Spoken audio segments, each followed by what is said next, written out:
terpilih melalui program ini melalui kajian saya dalam bidang fizik. Kajian itu sebenarnya dia berkaitan dengan quantum physics dan juga quantum levitation. Levitation tu macam dia superconductors. Jadi kita menyejukkan superconductor itu dan superconductor itu boleh terapung. Sebelum ni saya telah melengkapkan research untuk diploma saya di sekolah ini. Saya melakukan transformation of microalgae with green fluorescent protein. So apa yang saya buat adalah green fluorescent protein adalah protein yang wujud dalam jellyfish yang membuatkan dia glow in the dark. So bila kita pancarkan ultraviolet rays, the protein will glow in the dark. So what I did, saya letakkan protein tu dalam algae. Dan bila algae tu dipancarkan ultraviolet rays, dia akan glow in the dark. So antara banyak sebab you boleh guna algae tu untuk detect pollution dalam water. So katakan banyak algae, so water is clean. If less algae, so it's not so clean. And you can also use the algae to track biological processes and everything like that. Assalamualaikum dan salam sejahtera. Anda sedang menonton agenda Awani secara langsung dari studio Awani di Bukit Kewangan Kuala Lumpur. Dan malam ini antara topik yang secara peribadinya kegemaran saya dan tapi juga satu tunjang editorial di Astro Awani, iaitu pada inovasi dan juga kemajuan sains. Dan dalam konteks itu saya ingin berbicara dalam bahasa Inggeris kerana saya ada tamu khas. I would like to welcome Dr. Meghan Groome, the Director of K-12 Science Education at the New York Academy of Sciences. She has so many other portfolios, but we'll go to them as we go on in the discussion. I would like also to welcome Professor Sri Dr. Sharifah. Hapsah, as you all know, UKM is now coming out very, very strongly, and one of the strong points for today was we finally see the officiation of a very important workshop that we have always talked about having a Nobel Laureate from Malaysia, but a lot have been debated. But if you look at concrete steps taken to do something about it, so I think UKM in Bangi is a good place to start, because you can go there, you can send a message on Twitter to Professor Sri Dr. Sharifah, and maybe she'll open doors for you to go there. But today, 80 lucky students got to sit there with 20 of their teachers and 20 young researchers and scientists from the country, sitting around with top international scientists, I think 10 of them, and under the care and supervision of New York Academy of Science, which is a nearly 200 years old institution. There's a lot to say about New York Academy of Science. I met and got to know about New York Academy of Science and their partnership with Malaysia in Lindau in Germany when I was there about 2 years ago. But for tonight, we're going to look at how do you have the mindset of a Nobel laureate, for example. Can you really groom this mindset? And if we already have a preset mindset not conducive to that mindset, can we really unlearn and learn again?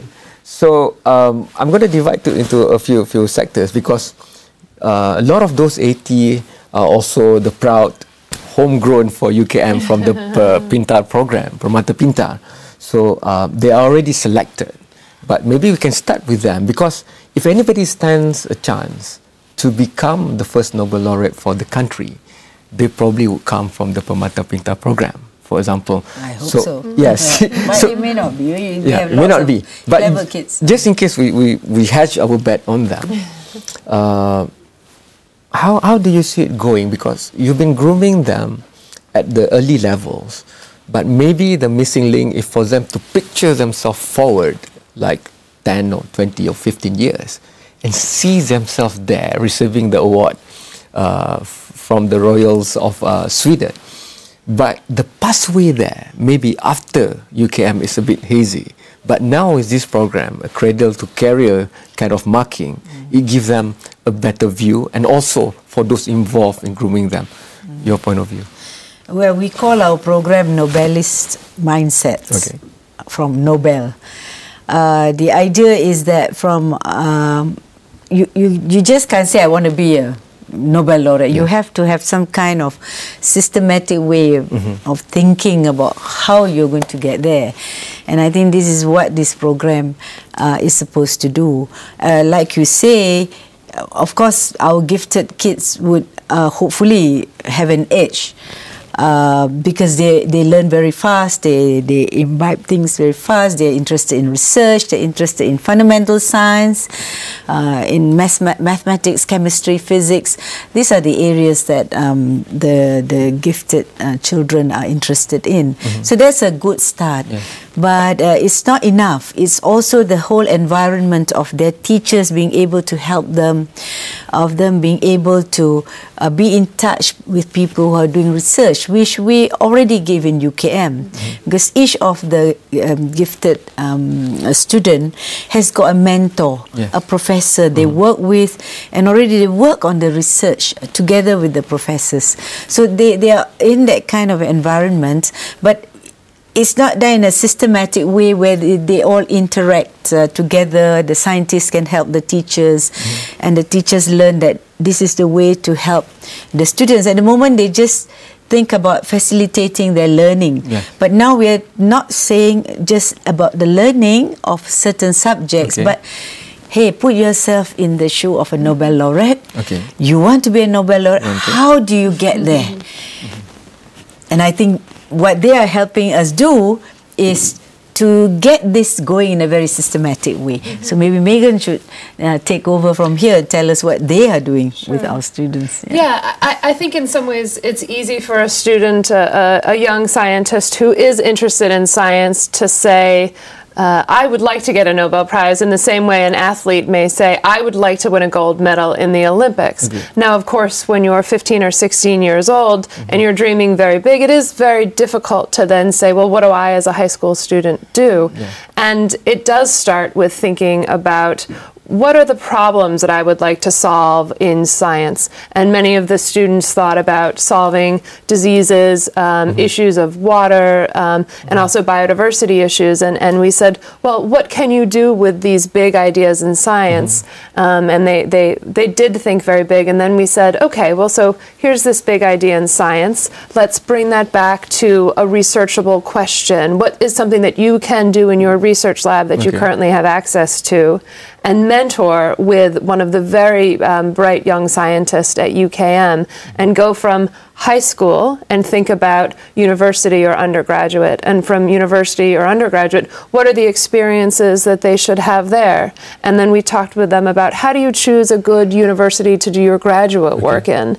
And then from there we worked and transitioned to working with the young scientist and said, so think about your laboratory as a business. Think about what are your goals and objectives, and how do you put out very large research questions, and then work backwards to say, how do I fund these research questions? How do I hire people in my lab who have the same goals that I do? And so while it's very difficult when you think about from cradle to career, you know, right from a very young child all the way through to actually having a job, it does first start with a dream, and then it's a pretty systematic, stepwise process. But it always needs to go back to, what is that big goal? What is the problem you're trying to solve? And I think that's what's so wonderful about working with high school students, because they do dream very big, and they also look around them and they say, these are the issues in my community that I would like to make an impact on. So it's got to start with the interest of the student. Okay, sparking interest is one thing, but we also want to lead to creativity and innovation. So a lot of debate has been going around, but can you really inculcate innovative thinking? Some say you're born with it, some say you can acquire it from the environment. So with the highest exposure, especially in science, how should we look at it now if we have this exposure? And we must acknowledge that at the same time, it's not just the few that we're looking at, but we want to inspire the whole nation. So how can others partake in this vision? That we'll discuss after this short break.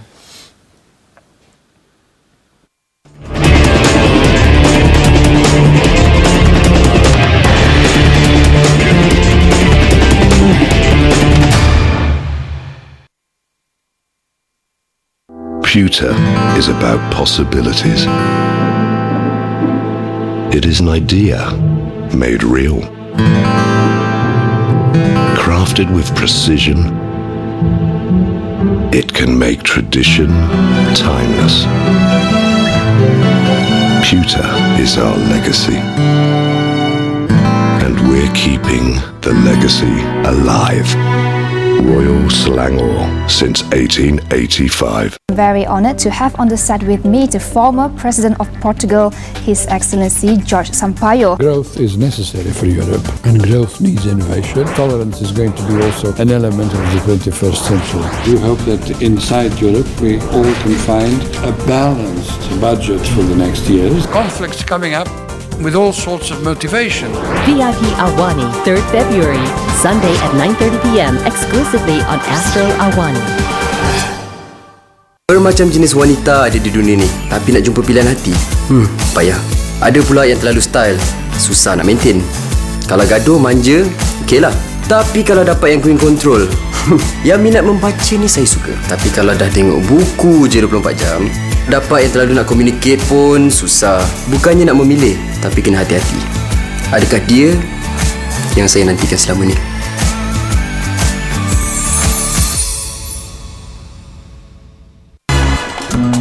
Did you miss us? Well, guess what? In Person is back, and boy, have we got a lineup for you. And we are bigger, better, and more inspirational. Entrepreneurs, entertainers, politicians, we've got it all. Technology was my only hope. How we think. Numbers alone says a lot. Tune in to be inspired. We're on every Monday at 8:30 p.m. only on Astro One.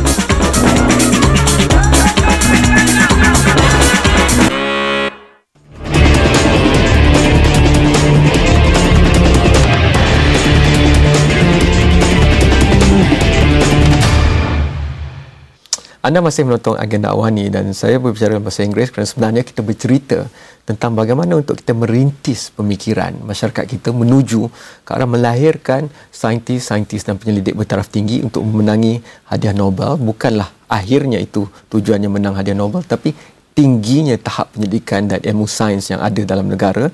Dan oleh itu, I would like to continue into the next round of looking at how do we spark creativity and innovative thinking, because I'm sure New York Academy of Science and your own personal career has gone through from the public school to right up to the leading institutions in America, and this is an issue I think which is universal in nature. And what's your experience in this? Because too many times we think that we can put them somewhere in a classroom and then we can instill it into them, but sometimes great innovation come from very unpredictable moments. And this was even shared by the Nobel winners in Stockholm itself. So what are your views on that?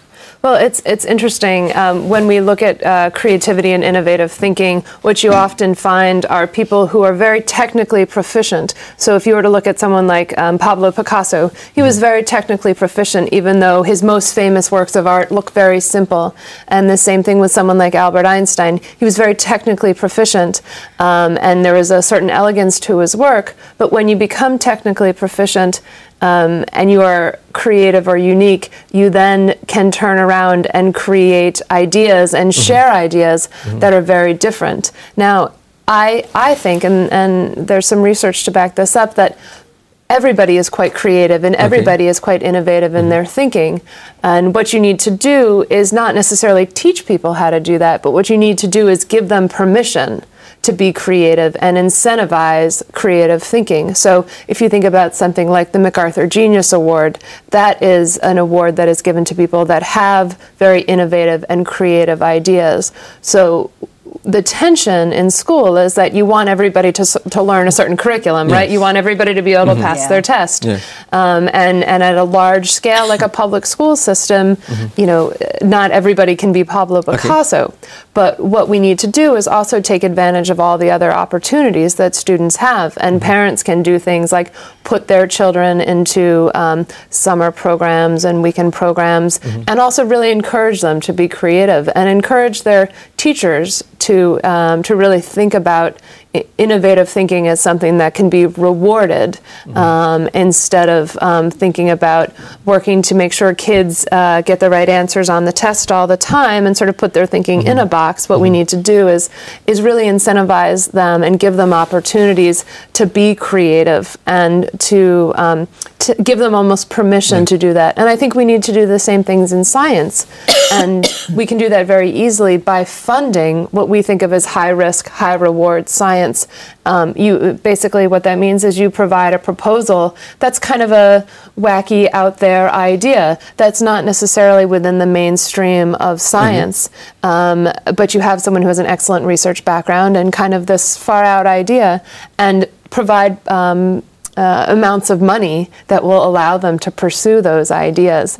And I think that small amount of incentive is very powerful in getting people to continue to be creative throughout their whole life. Permission to be creative and innovative. The fact that we have to give permission, you know, because in the old days when I was growing up in this very quaint little village up north in our rice bowl, my grandfather led the way because he didn't have any formal education, but he can give subsistence to the family because he used the skills of the hand and the mind to work with the environment, protein from rivers, protein from the birds and whatever. But once we transfer this issue onto the curriculum, like you said, into a system in school, and I'm asking you to wear the hat of a vice chancellor now, who have to receive students after 11 years in our education system, and at this very moment, today, the blueprint, the new education blueprint is already tabled to the cabinet. So maybe it's insightful to look at that, and what would your wishes be? Because at the end of the day, by the time they enter university, they already have a preset mind of the pathway that I've been talking about in the first block. But how would you look at it in terms of creativity and innovation, now being exposed to all the New York Academy of Sciences programs that we should be looking at in our school? Yeah, firstly, I think students should not be stopped from asking questions. I think that's number one. Here, you ask too many questions in class, the teachers don't like it, for example. So the students stop asking questions. Then they stop asking questions, they stop thinking. When you stop thinking, you're not creative anymore. So I think from the beginning, for creativity to happen, they are creative. For it to be manifested, I think you have to encourage students to speak their mind, to say what they want to say, and to be safe.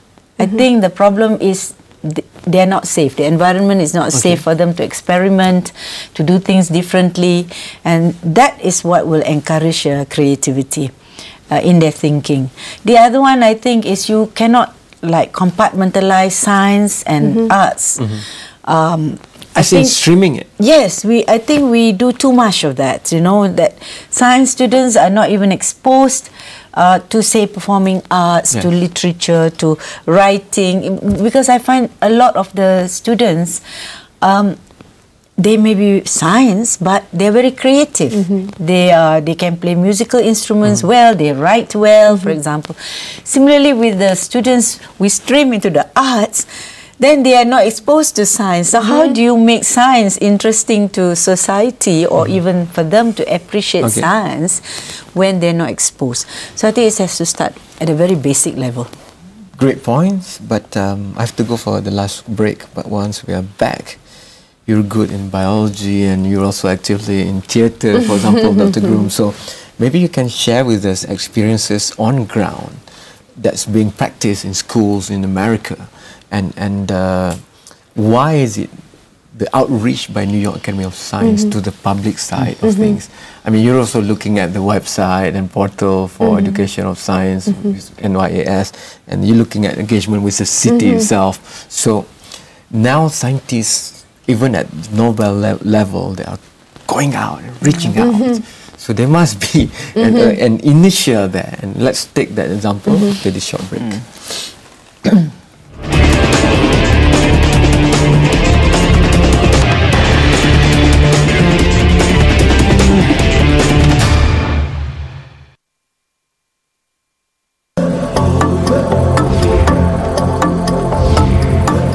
Rugged, Adventurous. Vibrant. RAV Design. Resort Hotel, Villa yang selesa dilatari lapangan golf yang menghijau. Nikmati kegairahan di taman tema air dan terokai keajaiban dunia hidupan liar serta suasana pekan cowboy yang meriah. Famosa Resort, segalanya di sini.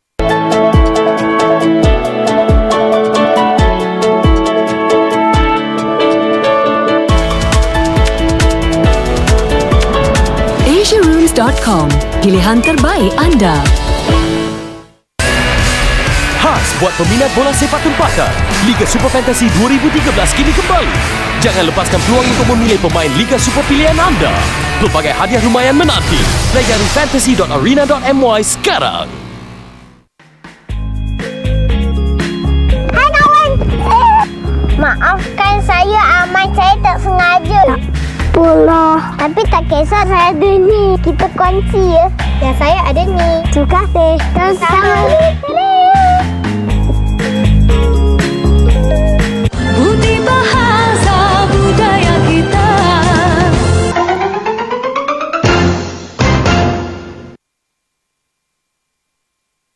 Isnin hingga Jumaat, Astro Awani membawakan Bisnes Awani. Ringgit dijangka meningkat kepada RM2.95 berbanding dolar Amerika. Adakah momentum ini dapat diteruskan? Kita akan dapat menawarkan RM10 ni di masa hadapan. Usahawan wanita perlu memastikan diri dilengkapi kemahiran pengurusan penyataan. Iskandar Malaysia dilihat memerlukan sebuah sistem pengangkutan awam yang sistematik. Bisnes Awani 4 kali sehari di Astro Awani. Berita segenap dimensi.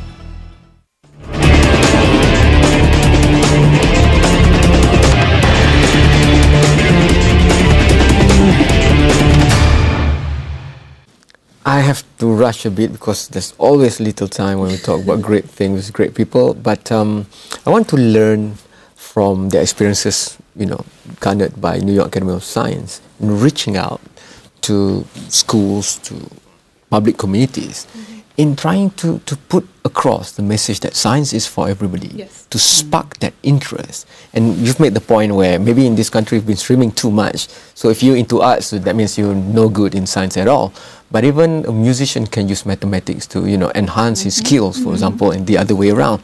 So what have been done right by the initiative by NYAS that you can pick out maybe the selling points and share with us for us to not reinvent the wheel, but just move on? Sure. Well, I think it's important that while here we're talking about students who will likely or who would like to pursue research careers, which means a PhD, 70% of the jobs that are out there for anybody are going to require a good knowledge in science, technology, engineering, and math. So while we are talking about students who are reaching for PhDs, everybody and anybody is going to need to have STEM competency. And I'll use the example of my sister, who is a ballerina, and she uses math every day. She uses physiology every day. So she has a job that wouldn't seem anything like something that requires math and science, yet she needs it every single day.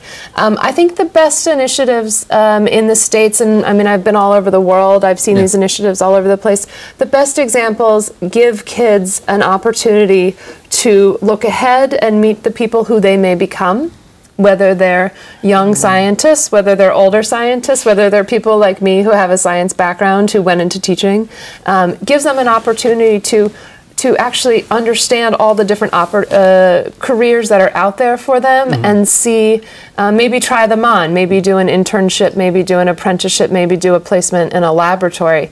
And high school students really don't have that many experiences, and so in order to help them understand what they want, the best initiatives give them a chance to put on their lab coat, to put on their stethoscope, to try their hand at being an engineer.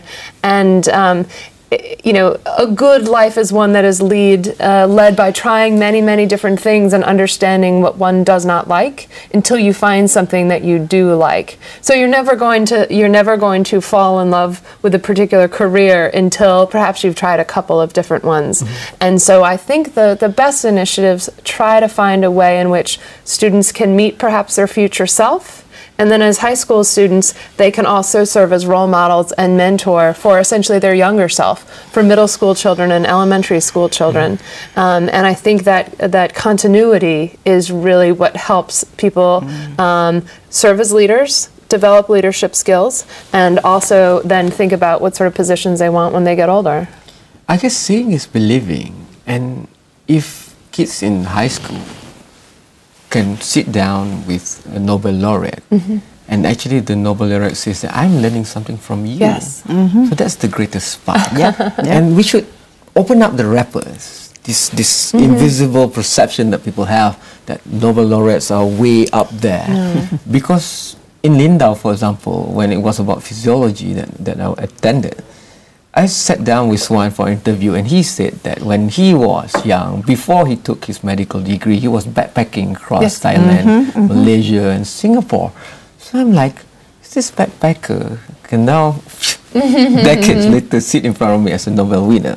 And he was looking at how molecule of waters transfer messages across the cell. The inspiration needs to come from somewhere, and it must be self-generated. But to generate that spark, you need to expose the youngsters to as many things as possible. Yeah, and I think there's an important point for parents here. There's some excellent research out there that says when we interview people who have become successful scientists, many of them look back to experiences they had when they were younger children, and their experiences of going to the zoo, going to the science museum, meeting an astronaut, going to a laboratory. So parents need to think about their children at quite young ages and give them an opportunity to different experiences. You're quite encouraged by the response of the 80 students that you've seen, right? Yes. Yes, I think we have 80 Nobel laureates on our hands, just to warn everybody in Stockholm. That's way above outstanding KPI for the country. Before we close, about 30 seconds, Prof, we've talked about a lot of things, but at the end of the day, you know, if there's one thing that you think we can start changing tomorrow to produce Nobel winners, for example, in education, and changing the system, because I'm sure there's a lot of parents listening here and say, yeah, it's fine hearing this, but once I send them to school tomorrow, it looks like such a tall hurdle. No, I think the school system is going to change with the reforms that we have been doing. It depends a lot on the teachers, and that's why teachers, they are a crucial part of the three groups that we have, and it's the teacher who will, you know, if a child wants to know about a Nobel laureate, it's the teacher who will call up the scientists or whoever. We have 10,000 schools almost, so there are thousands of teachers that can come to UKM. We can replicate this experience. So contact UKM. I'll blast them on astroawani.com, and you can have a bridge to the Permata Pintar program and this initiative. With yes, you can have our Twitter handle as well. Yes, I'll put that all in astroawani.com. Promise. Terima kasih banyak kerana telah menonton. Hantarkan pandangan anda sendiri ke Astro Awani, sama ada pergi ke portal astroawani.com ataupun teruskan saja ke Twitter dan Facebook Astro Awani, dan kita jumpa lagi dengan isu-isu yang menarik dalam agenda Awani. Sekian, selamat malam dan terima kasih. Thank you so much. Thank you. Thank you so much. Thank you.